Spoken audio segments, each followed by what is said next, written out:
Good morning বন্ধুরা, আপনারা কেমন আছেন? আশা করছি ভালো আছেন। তো বন্ধুরা, শুভ সকাল আপনাদের তরফে। তা বন্ধুরা, আজকে আমার মেয়েকেও তরফ থেকে আমি গুড মর্নিং করছি, কারণ আমার মেয়ে তাড়াতাড়ি ঘুমিয়ে পড়েছে, আপনাদের গুড মর্নিং করতে পারিনি। তা এখন ঘুমাচ্ছে বলে আমি সমস্ত কাজবাজ সেরে নেবো, কারণ আমার শাশুড়ি হাফ কাজ করে দিয়েই চলে গেছে বাড়ি দিকে, মানে ওনার বন্ধু বাড়ি গেছে। তা আমি তাড়াতাড়ি করে কাজবাজ সেরে নেবো, কারণ অনেক কাজ রয়েছে। তার মধ্যে বিছনার চাদর ফাদর সব চেঞ্জ করেছি, আর ঘরটা একটুখানি ঝেড়েছি। তা চালটা সকালে ভিজিয়ে দিয়েছিলাম, তা এখন ভাতটা বসিয়ে দিই। আর সেরকম আজকে কিছু রান্না করব না, তা ডাল আর ডিম আলু ভর্তা করব, ডিম সিদ্ধ আর আলু দিয়ে একটু ভর্তা করব, ডাল আর উচ্ছে পেঁপে সিদ্ধ দিয়েছি। তা আজকে সেরকম রান্না করছি না, কারণ হালকা রান্না, কদিন ধরে টানা রিচ খাওয়া হয়েছিল বলে। তা আজকে হালকা রান্নাই করছি। তার মধ্যে আজকে আমার ভাইও আসবে, তা ভেবেছি ওরা কাজে গেছে, তা ওরা যদি আসে বেলা থেকে ভাত টাত খেলে পাতে ডিম অমলেট করে দিয়ে দেবো, কারণ ডাল সিদ্ধ আবার ডিম আলু ভর্তা খেতে কেমন লাগে। তো ওদেরকে ভাবছি ওটাই করবো, আর নাহলে ফ্রিজে মাছ আছে, মাছ ভেজে দিয়ে দেবো।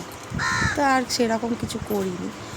এইদিকে আমার কত বাসনও পড়ছে টানা কদিন ধরে, চায়ের বাসন, কারণ ওরা চা খাচ্ছে। তার মধ্যে আমাদের ঘরে কদিন ধরে খুব লেবার আসছে, মানে আমার হাজব্যান্ডের সাথে যারা যারা কাছে তারা আসছে কথা বলার জন্য, তাই তাদের জন্য একটু চা করে দিতে হচ্ছে। তাই কারণ কদিন ধরে একটুখানি চায়ের জন্য কাপটা প্রচুর পড়ছে। তার মধ্যে এই দেখুন, এই শার্টটা আমি ছিলাম না, পরে কী করেছে, শোকেসে রেখে দিয়েছে, আর বাদ বাকি যেগুলো শুকনো করে নিচ্ছে। তো এই শার্টটা পরেছিল যখন, টি শার্টটা, তো মানুষে তো মানে তুলিনি, আর ওটাকে বাইরে ফেলে রেখে দিয়েছে। এবারে কী হয়েছে, এবার আমি এসেছি বাড়ি থেকে, এসে দেখি ওরকম শার্টটা পরে রয়েছে। তো শার্টটা কী করেছে, আমি কেচে নিয়েছি, কেচে কমফর্ট দিয়ে রোদ্দুরে শুকিয়ে আলমারিতে তুলে দেবো। তা কদিন ধরে শুকাতে পারিনি বলে আজকে তো বাইরে দিয়েছি গরম। আর কী বলুন তো বন্ধুরা, বাইরে যা রোদ্দুর উঠেছে না, মনে হচ্ছে যেরকম ভাদ্র মাসে যেরকম মানে আলমারি কাপড় জামা রোদ্দুরে গরম করতে দেওয়া হয়, সেই রকম একটা রোদ্দুর কদিন ধরে খালি উঠেছে, আর ভাল লাগছে। তার মধ্যে কদিন ধরে মেয়েকে তো স্নান করাচ্ছি সেই গ্যাসে জল গরম করে, তা এখন রোদ্দুরে জল গরম করে ওকে স্নান করাতে হচ্ছে। আর এদিকে আমার উচ্ছে পেঁপে সিদ্ধ, ডাল সিদ্ধ, ভাত হয়ে গেছে, ডিম আলু সিদ্ধ, আর এটা হচ্ছে খাবার, মানে ডিম ফাটিয়ে হলুদ নুন দিয়ে ভাপিয়ে, সরি বন্ধুরা, হলুদ দিয়ে ভাপিয়ে ওটা কুকুরকে খাওয়াবো। এটা পুরো আমার কাজ বাজ এখনও অবধি, বলছি না এখনও অবধি কিছুই হয়নি। আর যেগুলো কাপড়গুলো কাচা হয়েছে সেগুলো এখন ধুয়ে নিলাম, আর যেখানে হয়তো একটু রোদ্দুর হয়েছে সেখানটা হয়তো তোমার যেগুলো শুকনো মানে ভেজা ভেজা কাপড় আছে সেইগুলো সব মেলে দিচ্ছে। তা বন্ধুরা দেখুন, আকাশটা কি সুন্দর লাগছে, আর সেই রকম খুব রোদ্দুর উঠেছে। তা জানি না বেলা বিকালে বৃষ্টি হবে কি না। আর এদিকে দেখুন বন্ধুরা, বাসন কটা পড়েও রয়েছে, এখন অবধি মাজাও হয়নি চায়ের বাসন। আর তার মধ্যে দেখুন কী রোদ্দুর, তাই রোদ্দুরে বাইরে বসে বাসন মাজিনি, কারণ যেখানে বসে বাসন মাজবো সেখানে খুব রোদ্দুর। আর কি বলুন তো বন্ধুরা, আমাদের যে মানে উঠানে বসে যে বাসন মাজবো না, এটা শুধু শীতকালে মাজতে পারি না। শীতকালে মানে উঠানে রোদ্দুরে বসে বসে বাসন মাজা কি ভাল লাগে, কিন্তু গরমকালে যা রোদ্দুর উঠবে না, আপনি বসতে পারবেন না, বসা তো দূরের কথা, মানে দাঁড়াতেও পারবেন না, এত রোদ্দুর ওঠে। তা আমি যেরকম করে ঘরের ভেতরেই মেজে ফেলি, কারণ আমার খুব কষ্ট হয় রোদ্দুরে।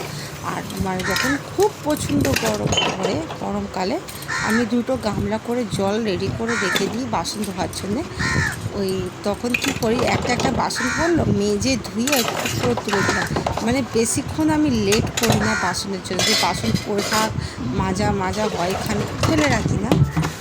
আর এদিকে গামলা সব বাসন টাসন সব মেজে দিয়ে রেডি করে দিচ্ছি, তার মধ্যে আমি খালি দেখছি কোনটা আমার পড়ে না যায়, কারণ এরকম ভিডিও করতে করতে আমার একবার ফোন পড়ে গিয়ে আর পুরো ভেঙে পুরো হয়েছে, আর পুরো চেঞ্জ হয়েছে আমার ফোনটা পুরো।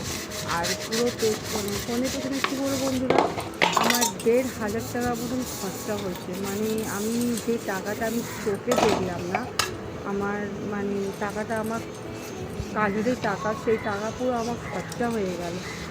আর ফোনের পেছনে খরচা হলো, দেখি তাড়াতাড়ি করে আমি একটা, যত তাড়াতাড়ি হোক সম্ভব আমি একটা মোবাইল স্ট্যান্ড না কিনলে আমার হবে না।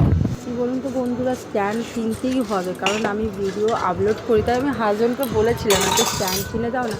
আর আমার না কী বলুন তো বন্ধুরা, খুব ইচ্ছে হচ্ছে না যে আমি নিজের রান্না করে নিজের একটা রান্নার ভিডিও ছাড়ি। আমি আমার শাশুড়ির কাছ থেকে আমি রান্না শিখেছি, মানে উনি আমাকে হাতে ধরে শেখায়নি, আমি নিজে থেকে শিখেছি। তার মধ্যে আমার শ্বশুর এসে গেছে, খেয়ে দিয়ে আবার ডিউটি বেরিয়ে যাবে। তা এদিকে আমার মামার সোনা উঠে পড়েছে, ও দাদুর সাথে খেললো। তা স্নান টান করিয়ে দাদুর সাথে খেলছিল। আর এদিকে আমি ওকে বলছি, এই তো দেখো তোমাকে সবাই দেখছে, তুমি সকালে গুড মর্নিং করোনি। এখন খুব দুষ্টু হয়েছে বন্ধুরা, এখন না হাত খালি 10টা আঙুল খালি এখন মুখে ঢুকিয়ে নিয়ে না চুষে, মানে কোনটা ভাল লাগবে সেটাকে ধরে এক নাগার টানা চুষতে থাকবে না। আর এরকম বন্ধুরা বাইরে দেখেন আকাশটা কী সুন্দর, এখনও অবধি টানা রোদ্দুর, বেলা 1টা বাজতে হয়, এখন অবধি দেখুন বাইরে কীরকম রোদ্দুর, কীরকম রোদ্দুর দেখুন। সবাই মাথায় গামছা, কেউ ছাতা নিয়ে, মানে কী অবস্থা।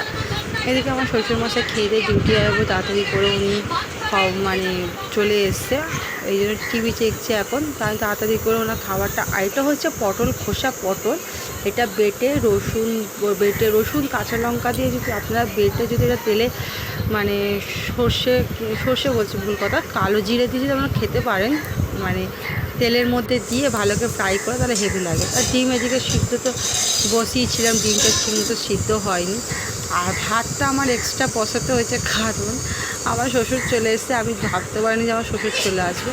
আর দেখুন বন্ধুরা, সমস্ত কাপড় এখনও অবধি পরে রয়েছে, ঘরও মোছা হয়নি, মেয়ে আমার উঠে গেছে, আর দেখুন সব পরে রয়েছে। তা যেসব কাপড়গুলো আবার ধুয়ে আমি মেলেছিলাম সেগুলো আবার তুললাম। এইগুলো সমস্ত কালকে কাচা হয়েছিল, সব বললাম না 2 দিন ধরে সব কাপড় জামা ঢিবি করা, সেইগুলো সব তুললাম। কারণ এত কাপড় আমি কোথায় মেলবো আর কোথায় দেবো, এগুলো সব কাপড় জামাগুলো সব তুলে নিলাম।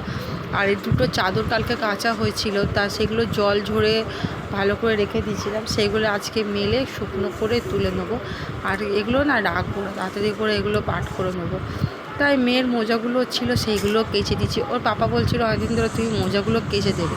তো বন্ধুরা মেয়ের মোজা টোজা সমস্ত কেচে দিয়ে সব রোদ্রে দিচ্ছে। এদিকে বাসন কটা সমস্ত উপর করে নিলাম, কারণ বাসন কটা সব মাজা হয়ে যাচ্ছে।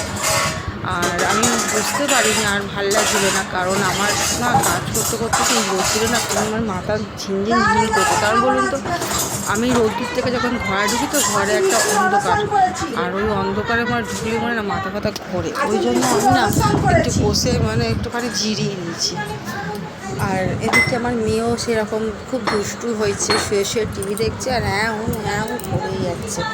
তা আমি ওই জন্য ওর কথাগুলো শুনছি আর হাসছি। তা এদিকে আমার মানে সমস্ত সব জামা কাপড়গুলো মেলছি আর খালি শুনছি ওর কথাগুলো। এদিকে জামা কাপড় শুকনো চলে এসেছি। মানে আমাদের উঠানটা এমনই বড় না, মানে আপনারা যদি কখনো যদি দেখেন, দেখাবো আপনাদের উঠোনটা, দেখবেন আমাদের উঠোনটা মিনিমাম বেশ বড়, কিন্তু মানে সব জিনিসপত্র রাখা বলে না, মানে উঠোনটা মানে ছোটো মতো লাগে আর ঢোকা যায় না। আর এখানে আমার পাখির একটা খাঁচা আছে, আপনাদের কোন ভিডিওর পর দেখাবো। এখানে একটা পাখির খাঁচা আছে, তা পাখি আগে পোষা হতো, আমি 6টা পাখি নিয়ে এসেছিলাম। তা 6টার মধ্যে আমি বাচ্চা তুলে 11টা না 13টা মতন পাখি করেছি, মানে 6টা ধরেই 13টা মতন পাখি হয়েছিল। আর বাচ্চাগুলো না ডিম পাড়তো, সেইগুলোকে সেই মিনিমাম যখন বাচ্চা ফুটে বাচ্চা বেরোতো, তখন ওইগুলোকে পরিষ্কার করা, সমস্ত নিজের হাতে সব কিছু আমি করতাম। বাচ্চাগুলোকে যত্ন নেওয়া সব কিছু, ওর মা বুঝতে পারতো যে আমার বাচ্চা ক্ষতি করছে না, এরকম। আমার যদি সেরকম যদি পাখি যদি এখন থাকতো বন্ধুরা, আপনারা নিশ্চয়ই দেখাতো। আমার একটা ভিডিও তার পাখি আছে, নিশ্চয়ই দেখাবো আপনাদেরকে। তো বন্ধুরা এই যে খাঁচাটা আপনারা ঘুরিয়ে দিলাম, খাঁচাটা দেখাবো আমি। তা এখন অবধি সমস্ত কাপড় জামাগুলো কিছু শোকায়নি, সব মেলা রয়েছে বাইরের দিকে। তাই তাড়াতাড়ি করে দেখুন কীরকম মাথাটা কীরকম ঘুরে, এইরকম খুব অবস্থা খারাপ, এরকম মানে বাইরে থেকে আলো থেকে খুব মাথা ঘুরছে আমার যেন, আর শরীরটা খুব ক্লান্ত লাগছে। কিন্তু কী করি, যখনই আমার এরকম হয় না, আমি 1 গ্লাস গ্লুকন্ডির জলগুলো দিই। এদিকে আমার মেয়ের খাবার রেডি করতে হচ্ছে, কারণ ওর মানে জল মেপে ওকে দুধ দেওয়া হয়। আমি মানে দুধের আন্দাজটা ঠিক বুঝতে পারি না, তো আমার শাশুড়ি বলে মানে যখনই করবি জল মেপে ওর একটুখানি জল মেপে মানে দুধ দিবি, ওই জন্যে। তাড়াতাড়ি করে মেয়ের সমস্ত সব ধুয়ে টুয়ে পরিষ্কার করে রাখতে হয়, অল টাইম পরিষ্কার রাখি ওর দুধের গ্লাস, দুধের বাটিল সমস্ত, কারণ ওর বাবা বলেছে সমস্ত পরিষ্কার অল টাইম রাখবে, নিজে পরিষ্কার নাও হও মেয়ের আগে পরিষ্কার থাকাই দরকার। কী বলুন তো বন্ধুরা, বিয়ের আগে স্বামী কত ভালোবাসবে, বিয়ের পর স্বামী একটুখানি ভালোবাসা একটু কম হয়ে যাবে, আর যখন বাচ্চা হলে তা দেখতেই হবে না, আর ঘুরে তোমার দিকে আর তাকাবেও না। জানি না বন্ধুরা আপনাদের সাথে এরকম হয় কি না, কিন্তু আমার সাথে নিশ্চয়ই হয়। না, আমার স্বামী আমাকে কেয়ার করে না বলবো না, কেয়ার করে, কিন্তু ওই ভালোবাসে। তো এখন অবধি সেরকম কোনো কাজ হচ্ছে বন্ধুরা, এখন অবধি গ্যাস মোছা বাকি, গ্যাসটা পরিষ্কার করবো আর ঘর মুছবো, ঘরটা মুছলে আর গ্যাসটা মুছলে স্নান করে রেডি হয়ে নেবো। এদিকে আমার মেয়ে ঘুমাচ্ছে, ওকে দেখি খাইয়ে ওকে ঠাকুমা ঘুম পাড়িয়ে দিচ্ছে, আর আমি এদিকে সমস্ত কাজ করছি। তো আমার শাশুড়ি কদিন ধরে ঘরে ছিল বলে আমার কাজ হালকা হয়ে গেছে, আর সেরকম কাজ নেই। আর দেখুন বন্ধুরা, সারা ঘরে কাপড় ভর্তি, এই করে করে আমি সমস্ত কাপড় আমি তুলছি শুকনো করে করে। কি করব, কে তুলবে, কেউ তুলবে না, যেরকম কাপড় সেরকমই পরে থাকবে। তো তাড়াতাড়ি করে সব কাপড় জামাগুলো তুলে নিচ্ছি, আর তুলে নিয়ে পরিষ্কার টরিষ্কার সব করে নিই, কারণ আজকে এত রোদ্দুর উঠেছে ধারণার বাইরে।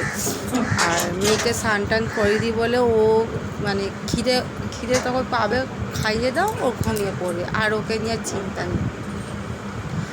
আর এদিকে আমার শাশুড়ি খালি চেঁচাচ্ছে, হ্যাঁ রে তোর হলো, ছেড়ে দে, আর করতে হবে না। কী করবো, করতে তো হবে রে বাবা, যতই বেলা হয়ে যাক। আর আমার হাজব্যান্ড ঘরে ঢুকে দেখবে তো যে কোনো কাজ বাজ হয়নি, তখন বলে কি হ্যাঁ এখনো অবধি কোনো কাজ হয়নি, এরকম করে বলবে। তো বন্ধুরা এই রকম করে বলে না আমার খুব রাগ ওঠে। আমি নিজে একা হাতে কাজ পারি না করতে ঠিক মতন। আগে যেরকম বাবু ছিল না তখন আমি একার হাতে সমস্ত করতাম, এখন জানি না কেন মনে হয় না আমার না খুব ঘুম ঘুম পায়। কিন্তু কী বলুন তো, জবের থেকে না মানে যে সেলাই মানে পিঠে যে আমাদের সিজারে যে পিঠে যে একটা সুই মতন ফোটায়, মানে ওটা কী দেয় জানি না, একা যে ওষুধ দিয়েছিলো যখন সে সময়, তখন থেকে আমার পিঠের সিদ্ধাটাও খুব ব্যথা করে, মানে একভাবে কোনো কাজ করতে পারে না। মানে যখনই কোনো কাজ করি না মাথা থেকে পুরো একদম পিঠের সিদ্ধারা অবধি খুব ব্যথা করে। আর এদিকে আমার মা বলেছে মানে তুই ওরকম একবার কাজ করি, যখন তোর কষ্ট হবে কোনো জায়গায় হেলান দিয়ে একটুখানি দিয়ে রাখবি। কী বলুন তো বন্ধুরা, এখন না মায়ের কথা খুব মনে পড়ে যে আর কীরকম ছিল। তো বন্ধুরা আমার ভিডিওটা কেমন লেগে থাকলো, এখন খেতে বসবো। তো বন্ধুরা ভালো লেগে থাকে লাইক কমেন্ট শেয়ার করবেন। তো আজকে এখানেই বন্ধুরা টাটা।